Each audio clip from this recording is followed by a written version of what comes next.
So, any reflections, anything that comes to mind for you?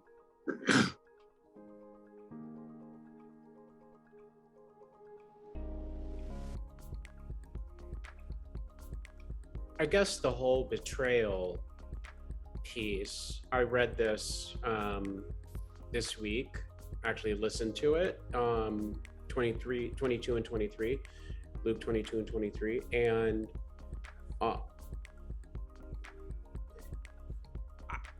I guess the question I have is, there's a couple different ways to look at it. Would be, okay, Jesus is predicting to Peter that he will betray him 3 times. But why did Peter say that he didn't know him? That's my first question. Mm-hmm. Like, okay, so great. Like, why are you a disciple, but yet at the same time, you're like, I'm not with them? Or fear of persecution. Is that what it is? You're going to get persecuted anyway. Like, I guess that's where I'm confused. You're being persecuted. So that's a really good observation. Well, let me say in a nutshell, the answer to that, one answer is that Peter was the head of the church. Peter was the top guy. And if the top guy in the church is seen to be basically a coward, then there's room for everybody in the church to have their moments of being a coward. And in the first century, when the story was written by Luke or whoever that was for his community was being basically tortured just like Jesus was being tortured in the exact same way. They were all about to be led off to the Circus Maximus, to be fed to the bears and the wolves and whatever, for the entertainment of the authorities and the rich people. That's what was happening to them. So literally, they didn't know if today was going to be their last supper or not. Got it. So there's kind of a double thing going on. So people were living in terror all the time, every day. And so if someone who's the top of the church fails, then maybe other people who fail and maybe turn in their family members, their cousin down the street or whatever, just so they could live maybe another day or another month. That was the pressure. It was really a horrible situation that we cannot even begin to comprehend. But that's who Luke is writing to. He's trying to bring some comfort and encouragement to people who are just living in hell, basically. So if Peter can screw up, then maybe it's okay if we screw up and we'll have a second chance. And of course, everybody later on knows that Peter really did turn and go back. You know, there's that little reference there. When you turn back, when love says, Peter, when you turn back, be sure to tell everybody. Well, in real life, he did that, and they all knew it. They knew that Peter ran away from Rome. Peter ended up getting arrested and going to prison in Rome. And there was a church in Rome. And that was the church that the Gospel of Mark is written to. And everybody in Mark's community knew that Peter basically escaped and ran away. And as he was running away, he had this vision or a dream that said, Peter, really? Are you running away? Jesus didn't run away. Are you going to run away? And Peter, according to tradition, turned around and went back to Rome. And guess what? He was crucified in Rome around the year 64, 65.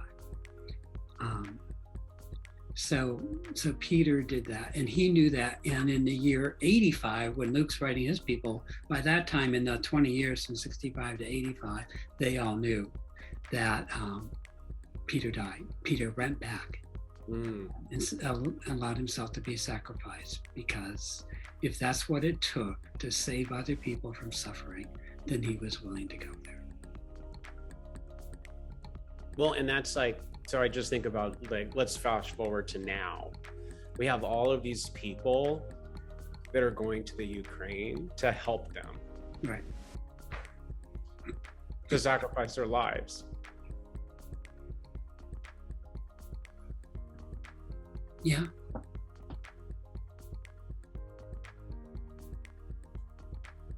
Just for the humanity of it.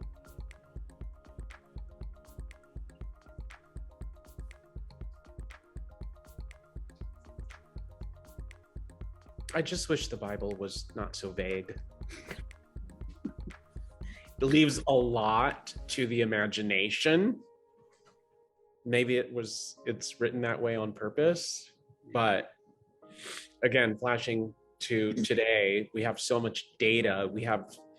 We're able to process anything based on the information that we have, yet we're, from a religious perspective, we're relying on this not perfect book of stories that really doesn't tell the entire story most of the time.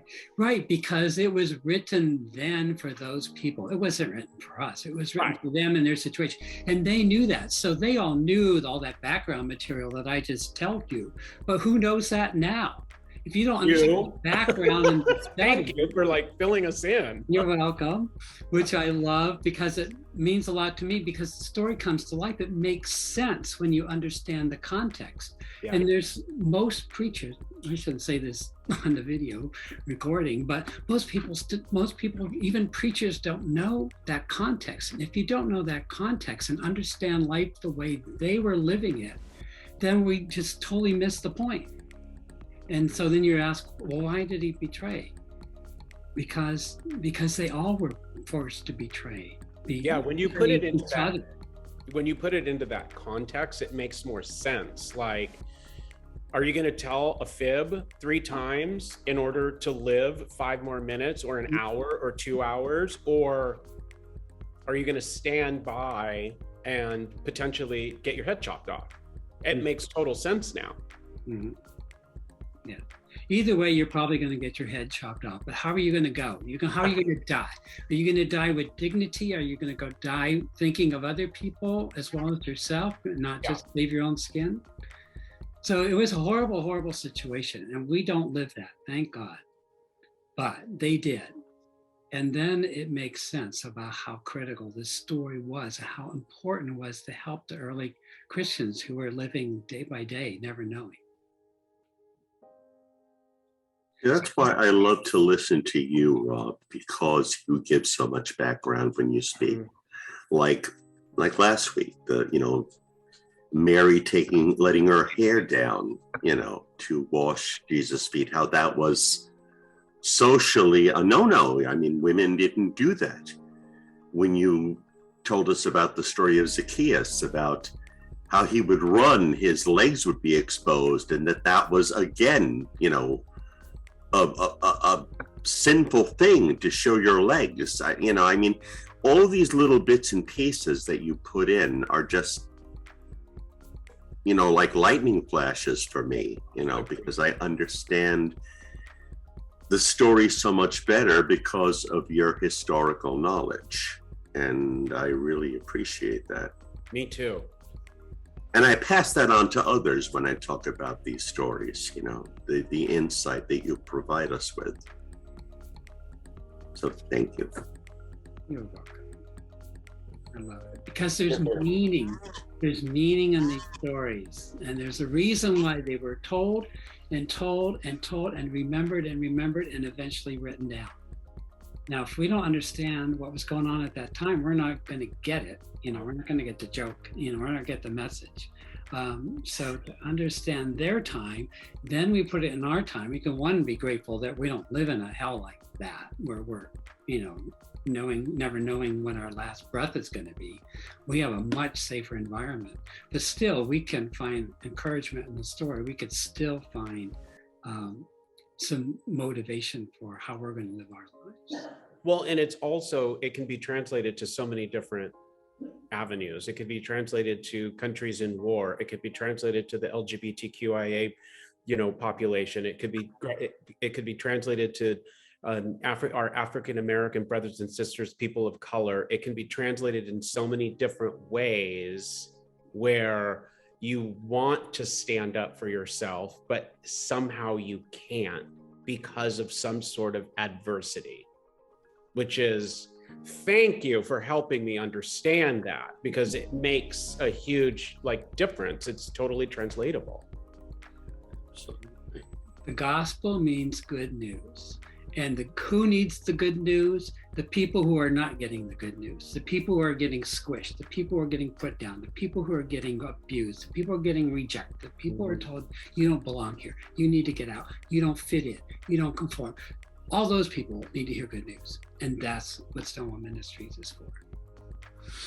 And as you were just explaining, just now, it's again, the realization that the Bible is full of misfits. Like us, it's just chock full of people that didn't fit in. So we're in good company. Well, I mean, Jesus was a misfit. They were all misfits. Absolutely. Right? Because they were Christians, and that wasn't the thing. That was wrong. That wasn't it. It was, when when I was reading those two chapters, it was the King of the Jews, the from Galilee, anything, all of it was bad. It was not a good thing. So you're right, Ed. It's a gang of misfits. Yeah. Who were not doing the socially acceptable things. Right. And I was talking to a friend, chatting online about, was it you who posted the thing about how Jesus empowered women? Was that? I don't know. There was somebody posted something about how Jesus respected and empowered, and a friend of mine were thinking about these other instances in scripture where he did the same thing, where it was a woman, his mother, who made him work his first miracle. It was like her telling him. It was a woman who he first chose to reveal himself to after he rose. So, it's women. I mean, the women of the Bible were amazing. A lot of them kicked ass. A lot of them, again, did things women were not supposed to do. And they did them, so...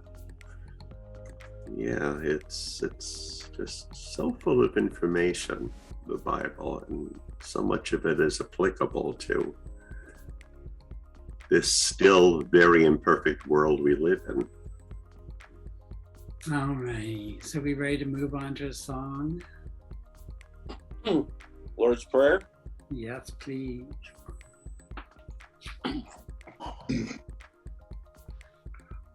Our Father, which art in heaven, hallowed be thy name.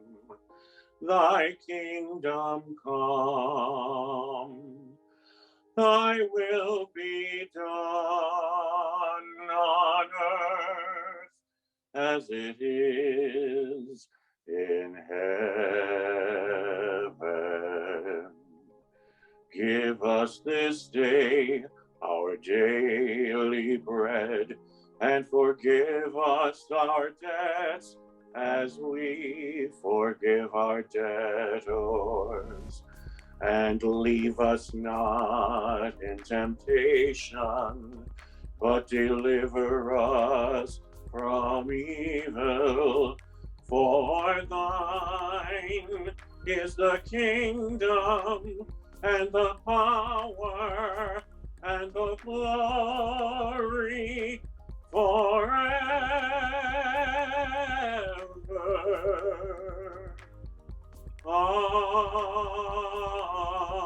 Amen.